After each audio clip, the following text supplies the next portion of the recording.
Welcome to Voice Rising with Kara Johnstad. Enjoy weekly conversations with leading luminaries, pioneering visionaries, singers, poets, musicians, and sound healers as we explore the profound role our voice plays on the path to self-realization and global enlightenment.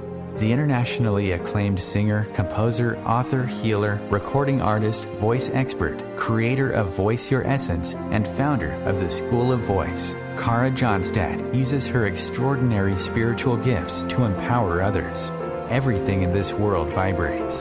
Everything has a frequency. A pioneer in the field of voice work and transformational songwriting. Her breakthrough methods are helping thousands of people worldwide fine-tune their body, mind, spirit system and unlock the energetic frequencies of limitless creativity, health, and abundance.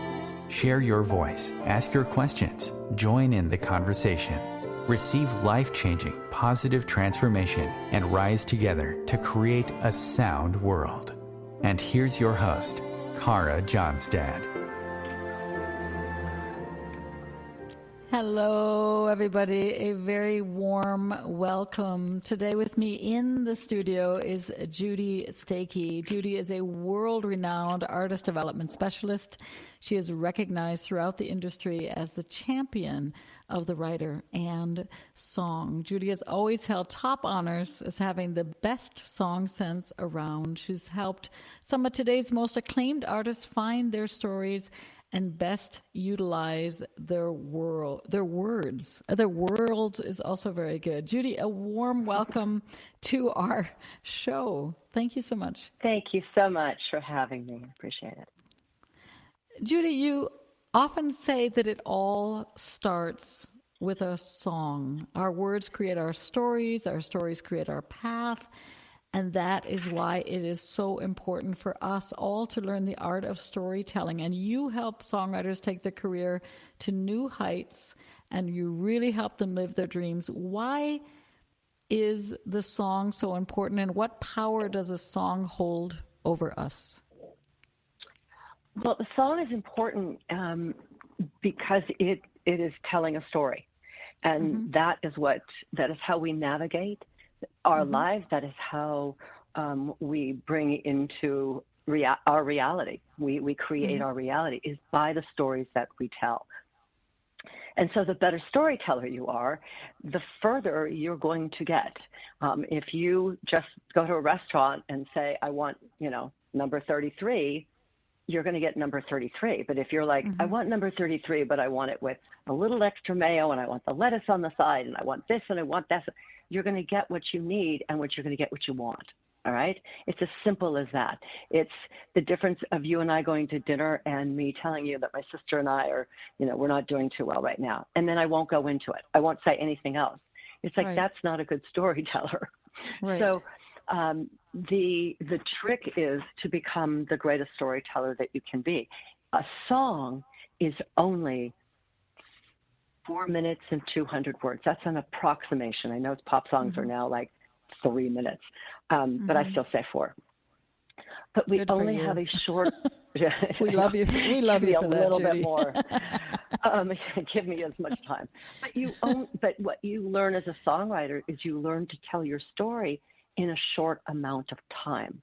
So a songwriter chooses the structure, the word I'm looking for. The form. The form, thank you. The form of lyrics and music, all right? But if you decided to be a novelist, you could use 100,000 words, all right? If you wrote a script, you might use 50,000. If you were a poet, you could use 4 or 40 or 400, and it doesn't matter. But as a lyricist, as writing a song, there is a structured form. Radio dictated it to us. Radio came along and it was, all right, songs are 4 minutes, all right, or radio provided the form for it, the platform for it. So songs are in increments of 4 minutes and around 200 to 300 words. That is an approximation, but that's how long you have to tell a story. You see, every song is one story. Yeah, and I was just saying that is the gift of a powerful songwriter, because I think people don't realize how difficult it might be to come to the essence of a great song and reduce a life story into 4 minutes. Well, and I think that's what most writers want to do, is that they want to reduce a life story into 4 minutes. And I'm like, right. You're going to be writing at least 400 songs this year alone. Could you maybe spread it out a little bit? There are, there's the Cat in the Cradle, okay, that famous song, that Harry Nilsson song. No, that's from birth to death, all right? That's right. a great example of somebody writing a lifetime story. But for the most part, the other 95% of songs out there are one moment in time. They're one scene in a movie. Mm-hmm, mm-hmm. As I say, if you're standing outside, if you've had a fight, the boy's had a fight with the girl, and he's standing outside outside the door. He's about to knock, but he doesn't. He's about to knock, and he looks towards the audience. It's a scene in the movie, and he says, "Oh, I don't know if I'm ready to go in there. I can't knock yet. She's really mad at me, and I'm not sure if if I'm ready to go and give her everything that change what I like, change for her." Right. Right. The minute he goes to that door and knocks, it's a whole new song. It's a whole new scene. Well, there's no one going back now. I've knocked. Here she comes. I can hear her. I can hear the footsteps. I'd better be ready. The moment she opens the door, it's a new song, and it's a new song. And what's your perspective on it? See, that's where it gets complicated. Is that you have a subject, love is a subject, but what's your perspective on it? Does it stink, or is it fantastic? Is it a jealous love, or is it rage love? What is your perspective? Does it change depending on what time of day you open the door? Right? I mean, exactly. Maybe. One of my strategies in guiding, here's one of my secrets, kids, is that I actually listen to the writer in front of me in what he says to the questions I ask him. And when this happened with a client, and I use it as a great example. His lyrics, he was having trouble, and I said, didn't you get, excuse me, let me start that again. I asked him, didn't you just break up with a girl and it was a really bad breakup? I mean, I've only seen you a couple times here, but, you've mentioned it every time. I would think there's a lot of, great stuff in there. And he got really pissed off at me, like his face crunched, and he pointed to the corner of the room and he said, my relationship is like a big ball of string over there. And if I start to unravel it, it's going to go everywhere, and I'm not ready for that. And I am busy writing down what he's saying. And I just put it in his face and said, here's your lyrics. Your relationship's like a big ball of string, and if you start unraveling it, it's going to go everywhere. That's beautiful. It's straight from your heart. You didn't even have to think about it. It's what's in you already. So it's learning to listen to yourself and learning how to tell a great story. You talk about the importance of being a mirror to the person sitting in front of you to help them unravel as they dig deeper, as they fly higher, as they deal with their doubts, as they get more confident maybe in their own life story. That seems to be a great gift. Maybe do we all need a mirror in our lives? Because I think as an artist, we can do a lot by ourselves. It's a sacred role to be the mirror, and yet we can also get in a twisted whirlwind if we don't have that mirror in front of us. I mean, I use meditation if I'm on this path alone, but it's wonderful to have a mentor. So talk about that role of helping artists to reflect a little bit more and react a little bit less. I'm going to give you a really cute little story that kind of illustrates a mirror, okay? Because I believe that everybody should have a mirror. I think that you get a lot more done when you have someone in front of you who can actually bounce things off of. So I believe in doing things by myself also, all right? And I think that part of the creativity is digging deep. So my story is this.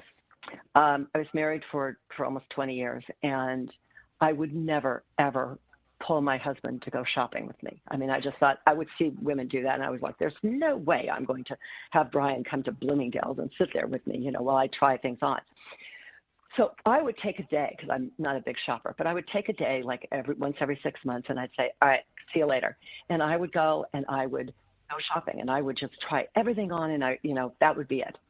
And I would come home, and I would have to try, not have to, but I would want to, but to try everything on for him. He was my mirror. I did it alone. I did all the heavy work. I did the creativity. I put everything together. And then I came home, and he was, all right, walk away from me. And I'd walk away. He goes, you know what? I don't like those jeans on you. The pockets are really low. They sit too low. He says, nah, go look at I can't see in back of me. I have no idea how it looks when I walk away. I trusted him. I trusted him to tell me. And there were times when I said, you know what, I know what you're saying, but I still love it. And I'm keeping it. He's like, all right, fine, Yeah. But I had someone to bounce something. And it's the same thing with a songwriter. It's, and I think that's one of the reasons I was very successful as a music publisher, is that I was mom to all these, mom and dad, but mom to all these songwriters. And every day it would be, I'd beg them, play me everything. Play me a line, play me a lyric, play me a melody. You need, right at the beginning, I don't want you to be wasting time on things that aren't great. And right now you have to get everything out of you. And everything out of you is not great. But I want everything. But let me help you decipher it. Let me help you go, fantastic, but I don't think you can use that right now. Let's put that over here. Keep going, keep going. I mean, when it was interesting because Sheryl Crow, when I first met her, she said, I'm not a songwriter, I'm just a singer. And I went, all right, and I started playing her songs to get her to cut other people's songs. And then she confessed she was a writer. And it was just a matter of me telling her I like this and I don't like this and I like this and I don't like this. And after a while, she started to see like what I liked in things and what made something I didn't like, And then it clicked, and that was it. Let's talk a little bit about. Yeah. No, I wanted to say, you just talked about that. You talked about Sheryl Crow came and she thought, and she obviously was a singer. She was obviously secretly a writer and became, a Grammy Award-winning, wonderful singer-songwriter. Let's talk a little bit about the voice. We know because we're in the business, but I think a lot of people are not aware how powerful one voice can literally change the collective consciousness. We have voices like Michael Jackson, who was, singing songs that were changing the whole world before there was even internet. Great artists, Aretha Franklin. You have voices like Maria Callas. You also, Barbra Streisand, of course. You also have poets and singer-songwriters that might not have a huge voice, but people like Bob Dylan. You have poets like Maya Angelou. You have Martin Luther King, their orators, Nelson Mandela. You have crazy children books authors like Dr. Seuss that change our reality, literally, with their voice. The voice is that powerful. Words are that powerful. On all levels, whether we're writing, whether we're singing, whether we're speaking. I know that the power of word is very important to you. You talk about it in your book, that we need to be more conscious.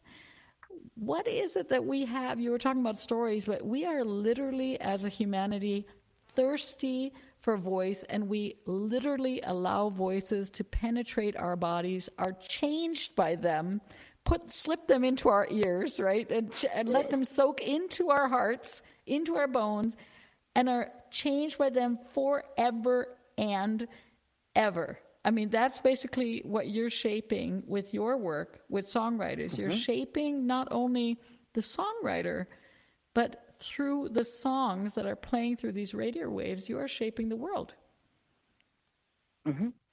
Yeah. So what is it? Yeah. What is it in a voice it works as a magnet? And what is it in a voice that repels us? Or what is that magnetic force?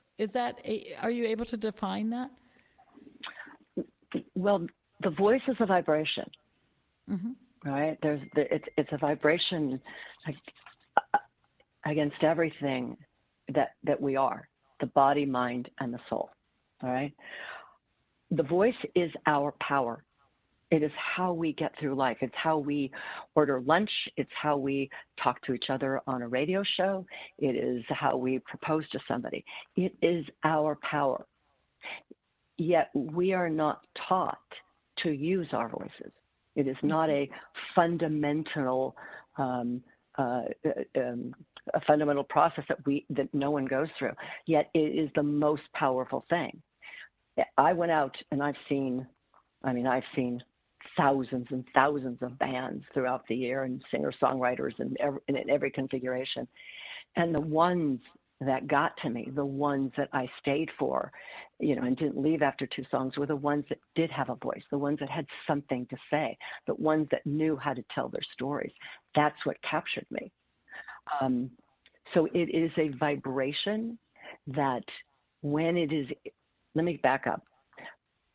The methodology that I teach is that if you want your song to be as great as it can be, which is the integration of your voice, your lyrics, which is your story, and your melodies, which is your emotions, put to music, then you're going to have to develop yourself, body, mind, and soul, for the rest of your life, because your voice doesn't exist without your body.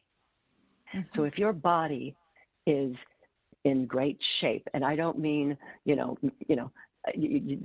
USA of the, bodybuilding. I'm talking about if you are a healthy person, if you exercise, if you get sleep, if you're nourished, if your body is if your avatar works for you, then your voice is going to be more powerful. It's going to be stronger. I had this happen to a friend the other night who was he just was not feeling well at all. And he was short with a few people that we were my little pod. And I took him aside and he said, I don't know what's wrong with me tonight. I said, you're not feeling good. I said, how can your voice be pleasant and lovely? I said, you're short with people because you're not feeling good. Give yourself a break. And he's like, oh, I didn't realize that. But when we're not feeling good, I don't know about you, but when I'm not feeling good, I'm not pleasant to be around. But it's the same thing. Our voice is how we get through life. And the more in control that we are with our voice, because it's not just up on stage. It's in meetings. It's on doing radio shows. It's with our loved ones. The only difference between singing and talking is just a little nuance. That's all it is. It's like the difference between just skipping and walking. Nuance. Beautiful, right. Judy. So we're going to go take into Yeah, I was just going to say, let's take a short break. Okay, cool. And then we're going to be back with more nuances and more about singing, voice, and songwriting.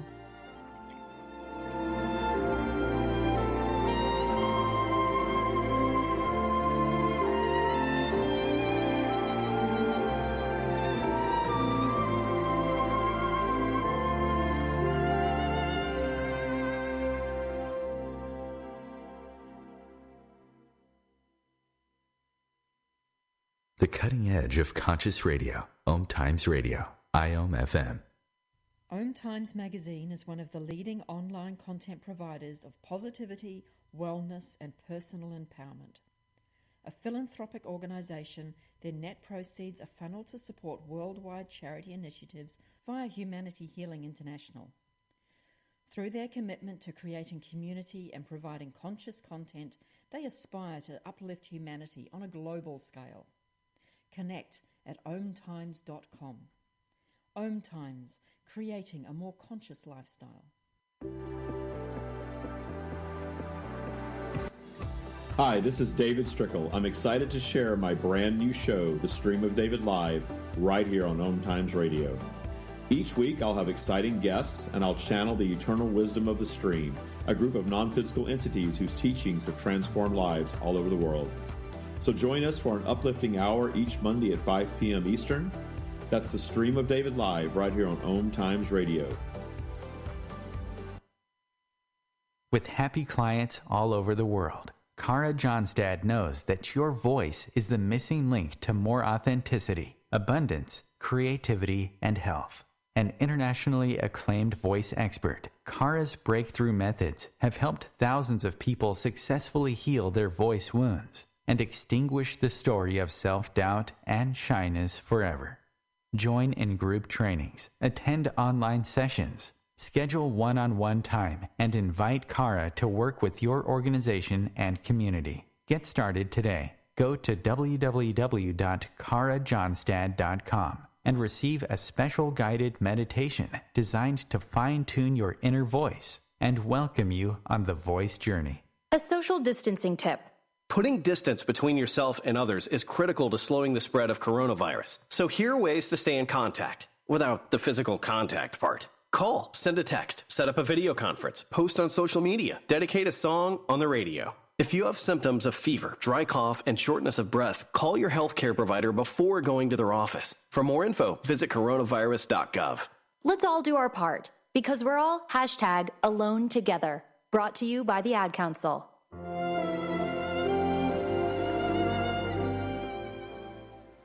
Welcome back to Voice Rising. I am your host, Kara Johnstad, and today with me in the studio is Judy Stakee. Judy is a world-renowned artist development specialist. So, Judy, in your book, The Songwriter's Survival Guide, you say that you literally came out of the womb singing and dancing just like a good Broadway show. You made a deliberate big entrance into this world with a steady and strong voice, and you knew very early on, right, that music had the power to move, it had the power to heal the soul, and you even say that music saved you. So talk to us about the role that music, singing, and songs had on your life as a child. When you're a child, you're limited by your vocabulary, really. Your vocabulary and your experience, and so when something would happen, when I would have a fight with my sister, I would have, something good would happen, whatever emotion got spurred on.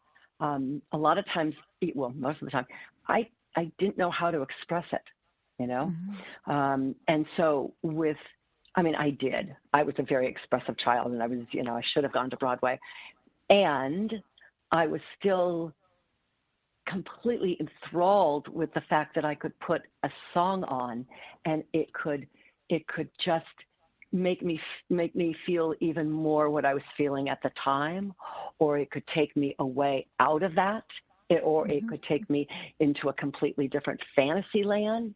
It depended on where I wanted to go or what I wanted to do, and there was always someone right there beside me. If it wasn't a Christmas song, it was, George M. Cohen singing, on a Yankee Doodle Dandy on July 4th, or it was the Beach Boys, or it was the Beatles, or it was, I just go on, but it just depended. And Broadway musicals. Oh my God. When The Wizard of Oz came on once a year, when I was growing up, that was a once a year thing. It was amazing. That was just like, you've got to be kidding. Who wouldn't want to be singing all the time? So, and my 4 kids and parents who, ultimately divorced, God bless them both. But, there were times when it was just like, just get me out of here. And that's where I would escape to.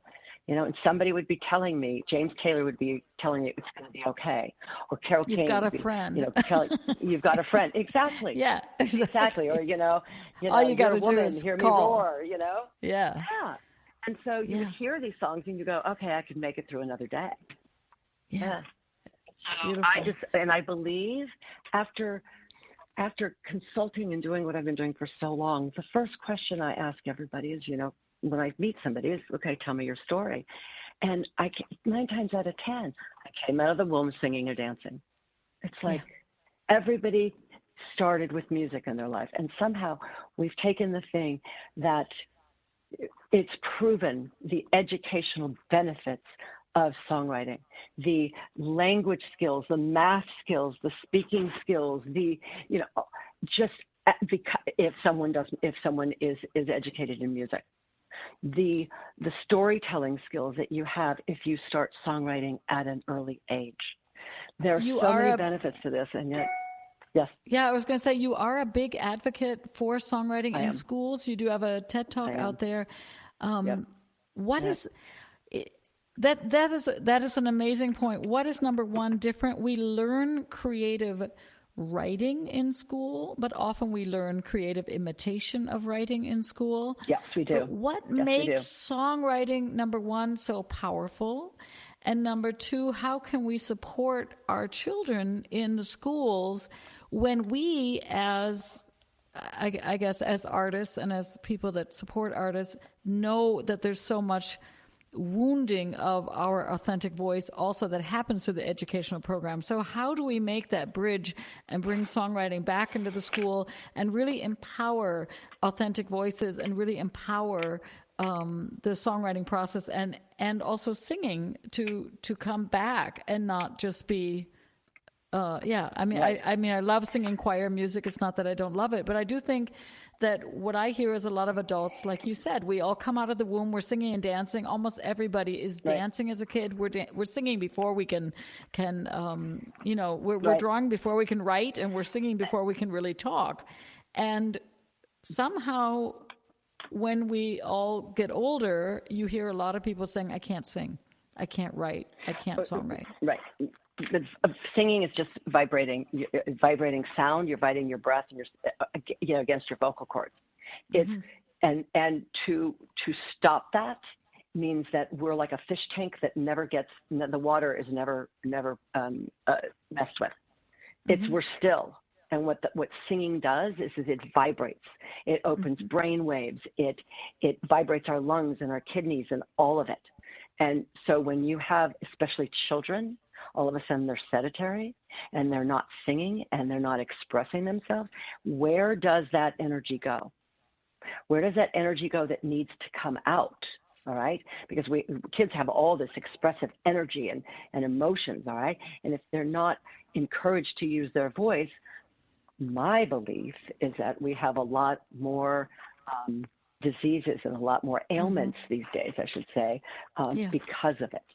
Now, if we teach our kids at a young age to be really good storytellers, then think of the benefits that will help them on later in life. Yeah. Just by teaching them to be a good storyteller. Because when you go into an interview, with whoever, and they say, so why do you want the job? Well, I thought it'd be fun. Anything else? No, I just thought it'd be fun. I mean, it's like, okay, we're going to give you the job, But if you go in there telling a story, it's like, well, let me tell you, since I was 6 years old, I loved cats, and I've always wanted to be a vet, and I thought, and I've done this and this and this, and I've had 14 cats that I've raised, and I used to do all this, so I think I'd be a great vet tech, Well, you tell them a story. It's that difference, all right? And so, I could go on and on about this, but that is the bottom line, is to teach our kids almost a different way of looking at their lives. And that's why I came up with my methodology, is that I believe if you take my filter of my 6 tools that I teach people and apply them to your life and say, okay, how am I taking care of my voice? You don't have to be a singer, but how are you being able to go into a room and tell a story? Because telling a story means, once upon a time, there was the most beautiful princess ever, instead of once upon a time, there was a beautiful princess ever. Right. It's the difference in knowing how to use your voice and where to go up and where to go down, because that's the melody. The melody that you use with your voice when something's really sad is so different than when you use something that's so happy. And it's that can make a difference when you are interviewing, when you are auditioning. So that's one of the things, the voice, the lyric is the story. So become a great storyteller. The melody. Well, if how do you reach your melodies? Forget the instruments. It's about using the melody that you have already in your soul. And then if you can apply that and say, okay, then I'm going to have to keep my body in shape. And with all that entails with that, sleep, eating, exercise, and I'm going to have to take care of my mind. Most of us need to meditate and get our minds to turn off for a second, which they never do. But there's few people out there that might need. I'm sorry, I didn't want to interrupt you, but I think also many of us are unfortunately feeding our mind maybe with the news channel that's running and forgetting that there's great literature and great poetry and great thought leaders, and we need to also nourish our mind like we nourish our body. And it's not only the green smoothie, it's also the voices that are, again, whether it's through book or whether it's through orators or whether it's through songwriters, the voices and the thoughts that we put into our body, that is also very important to stay healthy, right? Well, and how do you get a great story if your mind is not open to new words and new thoughts and new literature and all? You have to be inspired by all of that around you in order to tell the stories. And then the last thing is the body, mind, and the soul. We have to take care of ourselves. What do we need? What do I need? What do I want? How do I do my life so it best serves me? How do I create my life? Right.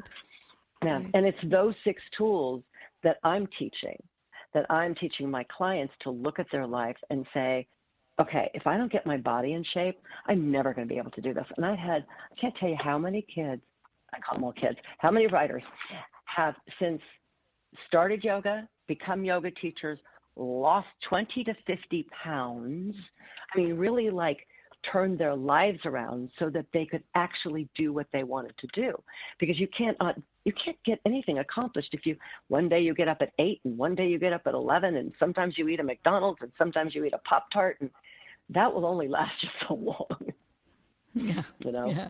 Exactly. So, Judy, you always, again, we're talking about songwriting as kids. We're talking about storytelling. You always sang as a kid. You always did music, and you were always surrounded by great music. And as far as I know, you studied music, and then you went into the music industry. And as far as I know, I've been doing my research. You stopped singing at some point, and your throat chakra shut down. You developed Graves' disease. You lost your voice. So what happened to you when you lost your voice? That experience. What did you feel when your singing voice disappeared? What did you feel when you didn't have that powerful tool and you were going into those meetings and you were having to negotiate and you were having to be strong and you were having to lead, and suddenly that tool and that instrument that you love and that you also loved and that you nurtured wasn't there for you? What happened to your soul? What was that soul moment like? Okay, I lost my singing voice. I didn't lose my regular voice. I did lose my singing voice. Yeah. But what happened is I got depressed for the first time in my life. I wake up like this. I wake up at 5 o'clock in the morning. I'm like, let's go. All right. And I am my mother and oh my God, I have come from great genes. Okay. So it takes a lot to get me down. And so I worked up until I could not work. I have a very strong voice no matter what. So I didn't feel it affected my work as much, but it affected everything else. It's like I kept that going no matter what. But I didn't have a voice to talk to anybody else because I was in such dire straits. The joy factor. The joy factor just left my life. And first of all, I was also sick, and having radioactive iodine put into you twice is just not fun. And, all the hair falls out and everything kind of went. But I'd never been depressed before. And I'd never put the 2 and 2 together until now. My best friend said to me when I first met her, and she was like, "What do you mean you don't sing?" She said, that's who you are. What do you mean you don't sing? And I was like, well, I can't. And she's like, that's impossible. Of course you can. And I was like, well, no, I can't. I can't make any noise, and I can't go to a voice teacher. She's like, you're going to start making noise again. And I'm like, are you sure it's okay? And she's like, of course. I said, because look at this. It goes, nothing came out. Yeah. But she gave me the recommendation to do, to start voice toning. So I did vocal toning for 1.5 years. And, you're very aware of it, but it's just, it's basically holding one note. And I, every day for, 2 years, it was,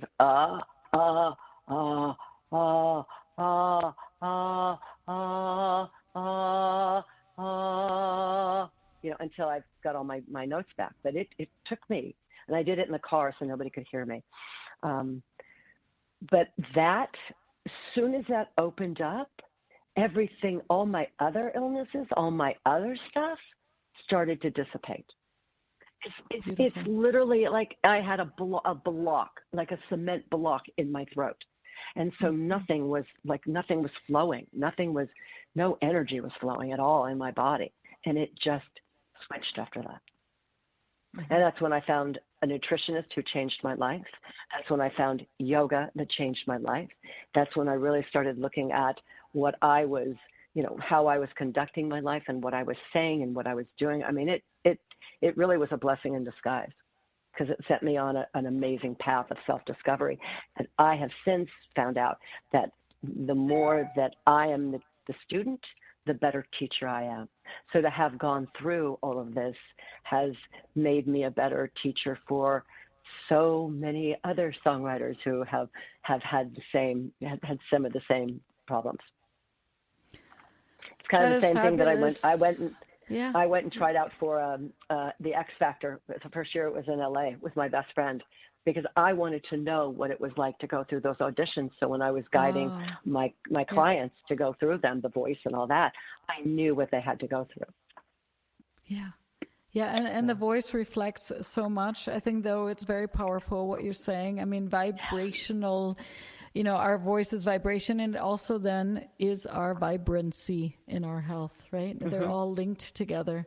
Yeah. And we do know that humming, toning is powerful. I always love this at one and a tone. It's the same. And when the vocal folds come together, they do come into literally alignment over your heart. Mm-hmm. It's connecting, bringing us into alignment. Judy, we're going to take a very small break, and then we're going to come back and talk more about your beautiful method and everything that you do for our world. Thank you. Thank you.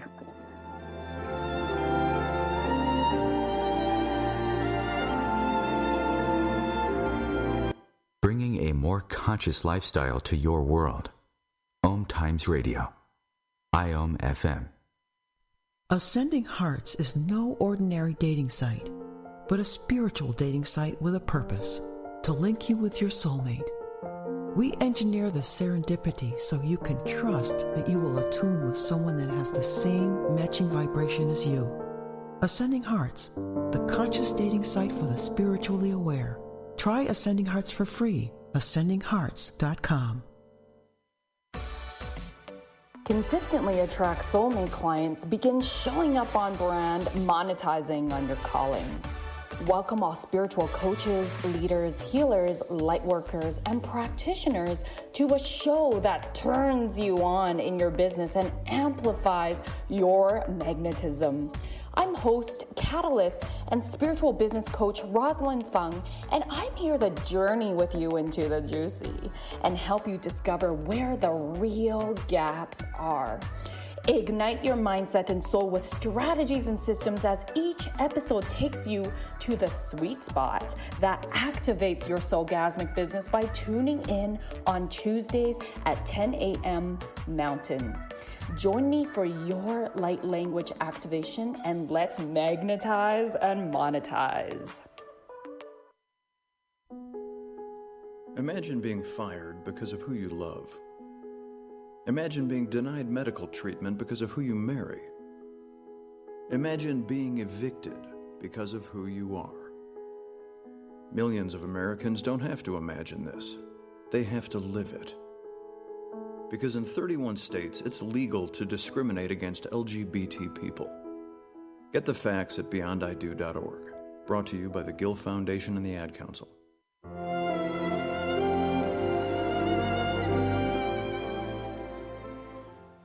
Welcome back to Voice Rising. I'm your host, Cara Johnstad, and with me in studio today is Judy Stakee. Judy, we just left off talking about the importance of a healthy voice, and I was curious, do you have a daily voice practice?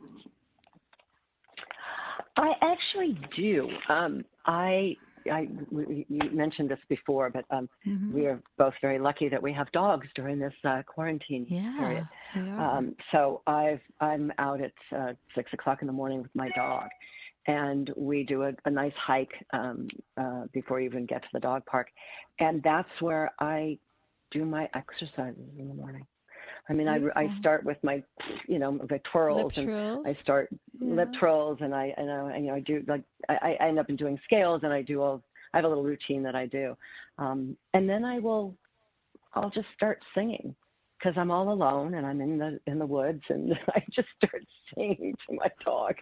And you're lucky that your dog doesn't. My dog, when I sing, he tends to think that I'm not focused on him, and he'll do shenanigans. But you're lucky. You must have a very good dog. Well, and I'm also exercising at the time, so I'm singing and I'm exercising, and so I do that every morning. Yeah. And you probably also take care to drink enough water, I'm assuming, and not eat fatty, heavy foods and all this diet stuff that singers are very aware of, right? We do stay very healthy because it is our instrument. Yeah, I am. Oh boy, I've got about over 700 writers who have come to my retreats, and they have experienced my way of life, because I am. And my friends think I'm a little too rigid, but I'm great. I am so rigid at home, so that when I go out to eat, if I go out to dinner, I am like, let's go for it. But I eat at 6 o'clock in the morning, I eat at noon, and I eat at 6 o'clock at night, and I am, one syllable: blueberries, oatmeal, eggs, salads, vegetables, fish, and everything's very clean, and everything's from the earth.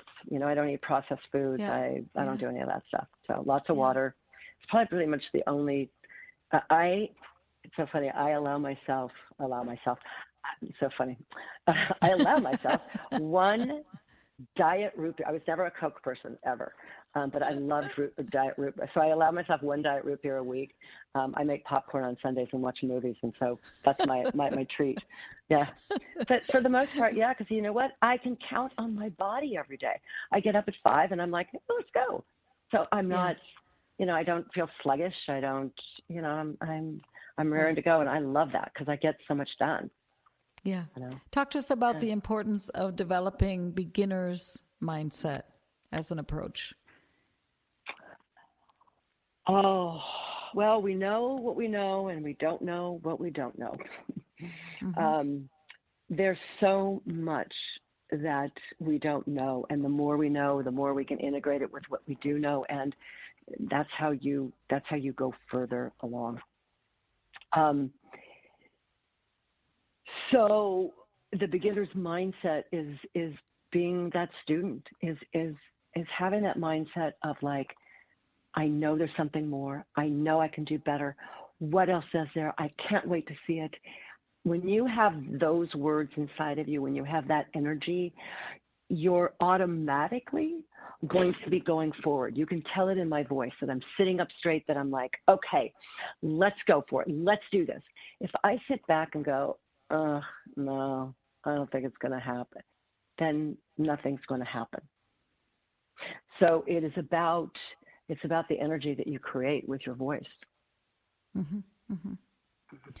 So share with us another thing. You, I'm sure, know the work of Julia Cameron in The Artist's Way. She's a very big believer in the artist state, which I also have added to my days, and I think it's very inspirational.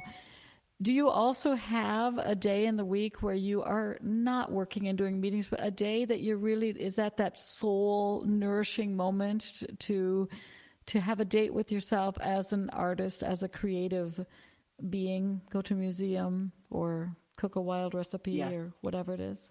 Yes. I'm very proud of the balance that I have in my life.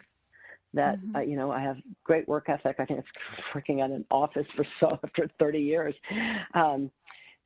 That it's great because on Saturdays and Sundays I don't work unless I obviously I have to, but I don't work. And yes, I have a group of friends that they're my family. They're my family. And so we spend a lot of time together.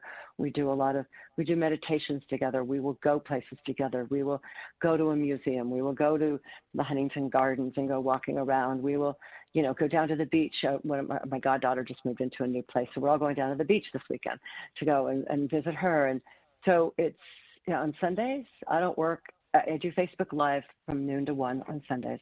But other than that, I go to the farmer's market and I make my food for the week and I watch a movie and I don't leave. I mean, so when I grew up, Sundays, nothing was open on a Sunday. So I carry that with me. So I have a very balanced life and that I do get enough sleep and I have so much fun in my life and I have family and I work hard. Yeah, but you'd love again, Berlin. I can count Berlin on is my body. closed on Berlin is closed on Sundays, all shops. See, I think that's fantastic. Yeah, I really do. Like, why do we all have to go out? You know? Yeah. Tell us. We haven't been going out, so we haven't been going out, which is interesting because a lot of people are talking about, with all the sorrow and all the struggle and all the need of songs and art and friendships that bring us faith and hope in these times. We are also getting to be in a time where we can learn to start to relax again and to receive again and to cook again and all those good things. You talk about also creating a space at home for that, and that creativity needs space. It needs time. We can't assume that we're going to just... So which kind of tools or which kind of rituals might we explore to create space for our... It doesn't need to be songwriting. It can be just a voice practice or writing practice, whatever it is. Well, I believe that the easiest way to do this is to make an appointment with yourself. Mm-hmm. So for songwriting, I really wanted to get back into songwriting. And so for the last 2 years, I've had an appointment every Tuesday from 6 to 9 with 2 songwriters. And we have created a body of work. I have my yoga classes on Wednesday mornings and Friday mornings and Saturday mornings if I can make them. So I have those as a schedule in my book. I have, my meditation weekend that I want to take the weekend and really, once a month I go and do a Friday to Saturday that I really immerse myself in the soul process. So that's in the book. So I look at my calendar, Monday through Friday I work, and I might have other things during, at night. And again, I'm really lucky because I work out of my house anyway. So I can close my little laptop at 10:20 and go on the floor and do yoga from 10:30 to 11:45 and be back in my office, if I need to be. Right. So I've just created, I've seen what I want to do and figured out how I want to put it in there. If I want to do yoga 3 to 4 days a week, then how do I create it so that I have enough time to do all my work and get everything else done and so forth? And you just figure it out. It's kind of like a puzzle. Yeah. And normally that's the interesting thing. If we really tune in and listen, what do we need? And we allot those time slots for that, we actually work more productively. We think we don't have the time, but if we manage to do the yoga and to take the time off and to make fresh food and all these things, amazingly enough, we do end up working very successfully. I mean, I'll tell you a very crazy, quick but story. that's it. Yeah. Yeah. A quick story is that my retreats, when I get to do them in person, I got to do one this year in March, and that was it. You come for 5 days. You get there on a Monday night. We have a dinner, and then Tuesday, Wednesday, and Thursday, you're doing yoga in the morning at 8 o'clock. We have breakfast at 9. You have learning, a whole learning symposium, workshop from like 10 to 1. And there's like a voice class in there and so forth. And then we have lunch, and then there's co-writing in the afternoon. We come back for dinner, and then everybody performs the song that they wrote that day. That's the schedule for 3 days in a row. Friday morning, we're at breakfast, and I tell them all goodbye. And at that breakfast, I say to them, look at what you did in a week. In actually 3 days, okay, because we got here Monday night. You guys you wrote 3 songs. You had over 10 hours of education and homework and exercises and so forth and so on. You bonded with 24 other people. You performed those songs. You had to have your songs critiqued. You did this, and you found time to eat. Take time 3 hours out of every day to eat. And they all look at me. I'm like, you got all that done. You took 3 yoga classes, and you took 3 hours out of every day to eat your meals. I bet none of you have taken 3 hours out of a week to eat before, you know? And they're all like, oh my God, I can eat. I can take an hour and sit with my friends and get everything out at lunch. And what did you do? How was your afternoon? What did you think of the exercise? You know, that whole digesting and processing. And then when they back, you know, to go co-write, they were all full of energy. Plus, they're fed really great food. It's like very healthy food. Fed great food, but you're getting what I eat.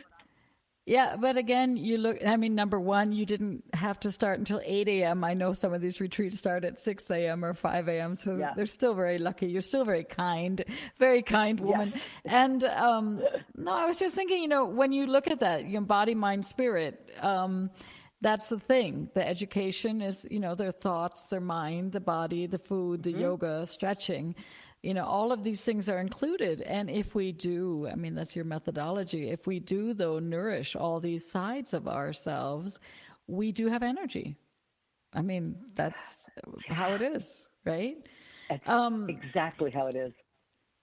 I want to ask you, we talked a little bit at the top of the hour, we talked a little bit about this realization that many people might not know, but you and I know, that one voice, and everyone has a distinct voice, whether it's Mandela or whether it's Aretha or whether it's, you mentioned James Taylor or Carole King, one voice has such an impact on millions of people.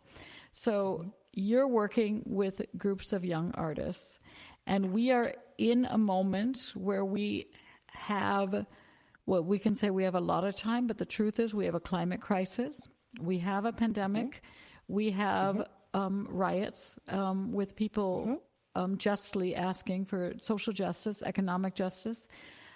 What happens, this is my dream, but I hope it's also somebody else's dream, what happens if we awaken many voices to write many powerful stories that are aligned in a similar direction? Do you think we can shift the narrative of our planet collectively if we start joining together collectively with this idea that if one voice can change so many millions of lives, then what would 100 united voices or 1,000 or 5,000 do?